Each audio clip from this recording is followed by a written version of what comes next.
and he was just picked on horribly. If there was anyone else who was in the closet who could have come out, after watching what happened to Rob, they knew that it was a bad idea. Right. And that's the message, unfortunately, we got growing up. Yeah. And I know when I first found out about True Colors and you know, this sexual youth minority support structure, and then went to one of the True Colors conferences, I was blown away. I was literally embarrassed by the 7, 8, and 11-year-olds running around, completely comfortable in their skin, and I'm sitting here in a big coat trying to hide.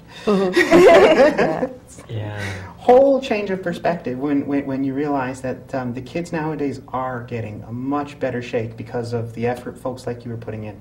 They are, but they're teaching us. Honestly, they're pulling us along the way. When I said that I had this conversation and said, you know, well, here are the words that I know for gender, but you probably know more, right. That came directly from conversations with kids, pushing my idea of what gender, of what sexuality, of what anything is, of what any conforming anything is. I don't think I'm a conformist at all, but I've had kids tell me that I'm part of the establishment, which is kind of funny. Well, you're over 30 now. I know, yeah, that's what does it. But there's this great place in the program, and it's wonderful for youth. The kids get a lot out of it, but I think that we get at least as much. I can tell you that there are times when I'm sitting and talking to a 17-year-old lesbian, and she's just gone through a horrible breakup, and there's no one she can talk to because her parents think that it's a horrible thing, and they want her to get back with her ex-boyfriend. When I can talk to her the way I wish someone could have talked to me, right. That's what I get. I mean, we're nonprofit, we don't get paid a lot, but there's no comparison to being able to have that conversation with a young woman. It's beautiful. Sure. Yeah. It's not all about money, is it? Yeah, it really, really isn't.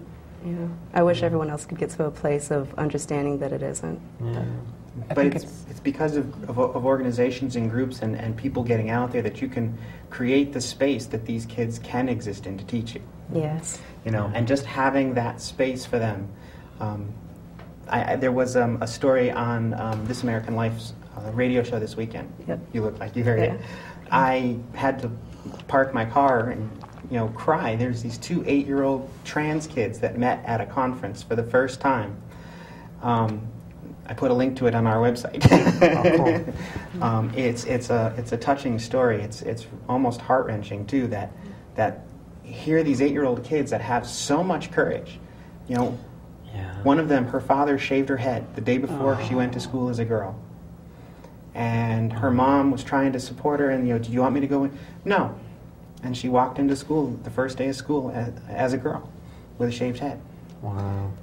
I don't know a lot of adults with that amount of courage, and they're speaking so honestly and so openly about their feelings to one another that they're kids.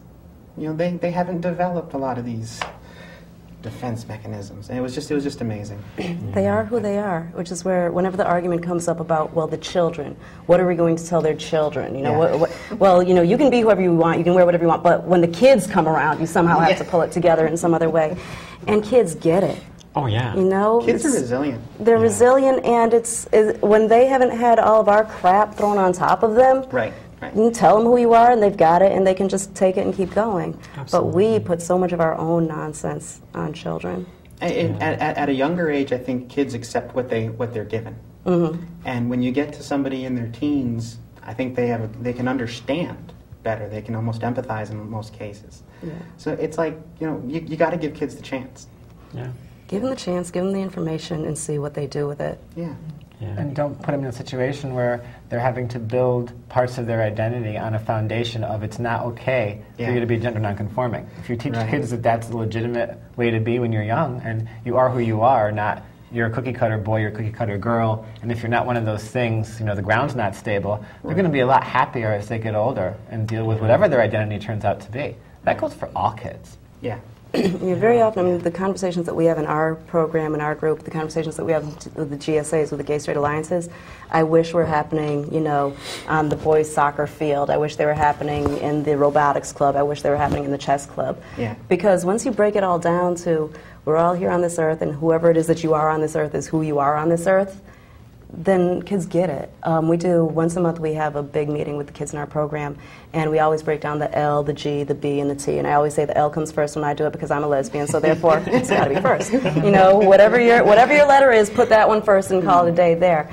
But lesbians and gays, we like to think that we are the most oppressed folks in the world. but the B's and the T's have it really, really hard. And when we break that down and talk about it in that group, the L's and G's really get it and become very defensive of the B's and the T's and don't understand why or how anyone. And it always starts off with, you know, we do it and we always have stuff to say about the bisexuals because, oh boy, they're confused, they're messing it up for the rest of us. What's going on there? If they would just pick a side. If they would just pick a side, but they don't because they want to leave us in a strange place. So we get there and then people wrap their minds around, okay, so they are attracted to both and there are people on this earth who have that ability.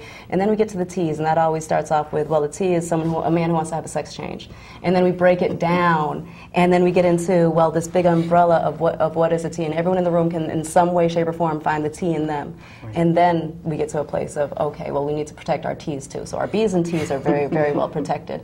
But it comes from finding a commonality. And if we could just pull the straight kids into that and, you know, pull the straight short boy into that conversation, right. He needs to be protective too. But we don't engage them in conversation as much as we should. And it's funny because when I know in my experience, when you start talking to some people, and in my case, a lot of times it's been adults, but you sort of have that kid mentality in your head because of their sophistication on the acronyms, you know, that you talk about, you know, well, what does transgender mean? You know, what does it mean to be trans? You know, you ever know, was there ever a boy in elementary school that liked to cook? Didn't he get picked on for it? Why?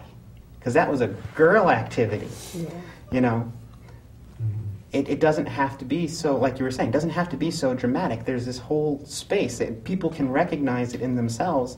They can sympathize with it. We were talking on the way down a little bit about where gender falls in and how just gender messes everything up. And when I go into schools and talk and say, you know, well, how does sexism affect us all? And I always use, and everyone laughs, but I use the white man as the most oppressed man in our society. And everyone laughs, oh, ha, ha, ha. But if you're a white man in our society and you like ballet and you like, you know, to cook and you enjoy going to the opera, you're suspect. There's something wrong with you. Right. And it all comes down to people not being comfortable with gender or with different expressions of gender. Right. And that's something that as you said, with the gender identity and expression bill that we're looking at in Connecticut this year, we're finding that when we start stressing the idea of gender expression, people start to understand why it's so important. You know, you ask somebody, how does your boss know you're gay in order to discriminate against you? Are you having sex at work? You know, are you advertising your sexual partners at work?